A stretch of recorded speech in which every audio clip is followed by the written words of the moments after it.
बिस्मिल्लाहिर्रहमानिर्रहीम, अस्सलामुअलैकुम। आप देख रहे हैं JN न्यूज और मैं हूं आपकी मेजबान सुंबल ज़िया।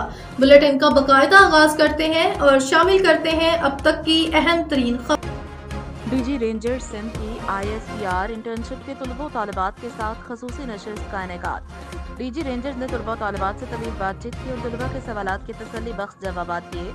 सेशन अटेंड करने वाले तलबा तालिबात को सिंध रेंजर्स की जानिब से अमन अमान के लिए ऑपरेशन पर ब्रीफिंग भी दी गई। तलबा ने सिंध रेंजर्स की जानिब से सिंध और कराची में क़याम अमन के लिए कुर्बानियों और खदमात को सराहा। तलबा तालिबात ने अपने ख्यालात का इज़हार करते हुए कहा कि डीजी रेंजर्स ने इन्हें बहुत इत्मीनान से सुना और तमाम सवालात के तफसीली और तसल्ली बख्श जवाबात दिए।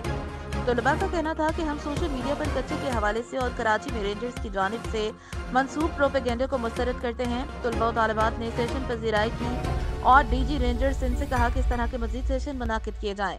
डीजी रेंजर्स सिंध ने तलबा तालिबात की फिक्र फरासत को सराहा और इनकी मुल्क पाकिस्तान से मोहब्बत और तरक्की के लिए जस्तजू का खैर मकदम किया।